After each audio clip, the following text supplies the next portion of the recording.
মাওবাদী নামাঙ্কিত চিঠি তৃণমূলের বুথ সভাপতির নামে। চিঠিতে নির্দিষ্ট সময় এবং নির্দিষ্ট দিনে 50,000 টাকা পৌঁছে দেওয়ার দাবি। বাঁকুড়ার জঙ্গল মহলে এখনও মাঝে মধ্যে মেলে মাওবাদী নামাঙ্কিত পোস্টার, যদিও সেই ঘটনাগুলির সাথে মাওবাদীদের সরাসরি কোনো যোগসূত্র নেই বলেই দাবি পুলিশের। এবার নজিরবিহীনভাবে মাওবাদী নামাঙ্কিত হুমকি চিঠি পেলেন বাঁকুড়ার খাতড়া ব্লকের মুকুন্দপুর গ্রামের তৃণমূল বুথ সভাপতি দ্বিজপদ মিশ্র।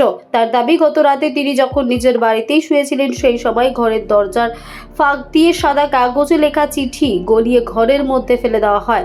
সকালে ঘুম থেকে উঠে সেই চিঠি দেখতে পান বন দপ্তরের প্রাক্তন কর্মী তথা তৃণমূলের স্থায়ী বুথ সভাপতি দ্বিজপদ মিশ্র। চিঠিতে 4 আগস্ট রাত 11:30টার সময় দ্বিজপদ মিশ্রকে মাওবাদী কাণ্ডের জন্য স্থানীয় একটি পুকুর ঘাটে 50,000 টাকা নামিয়ে রাখার নির্দেশ দেওয়া হয়েছে।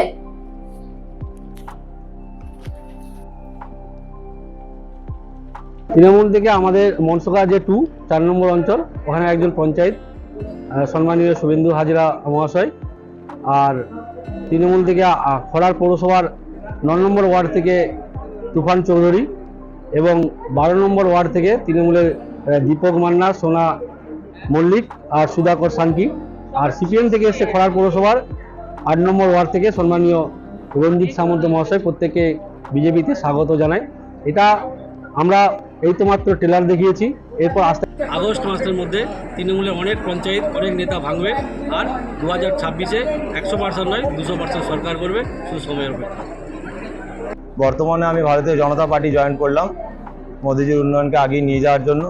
অনেক উন্নয়ন স্তব্ধ হয়ে গেছে বাংলায়, যেটা আমরা ঘাটাল সাব ডিভিশনের সমস্ত রাস্তাঘাট দেখলে আপনারা দেখতে পাবেন যে এই খাদের টাকা কোথায় কিভাবে নষ্ট হচ্ছে। আমরা সব কিছুই মিডিয়াতে দেখি, আপনারা নিজেরাই এটার জন্য।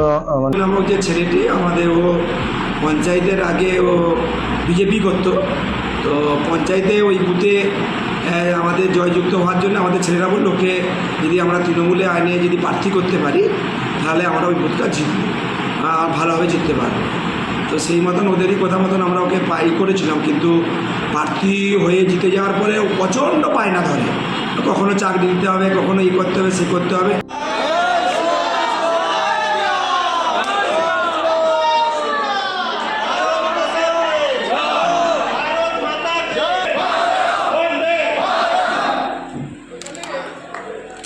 বিজেপি জিন্দাবাদ, বিজেপি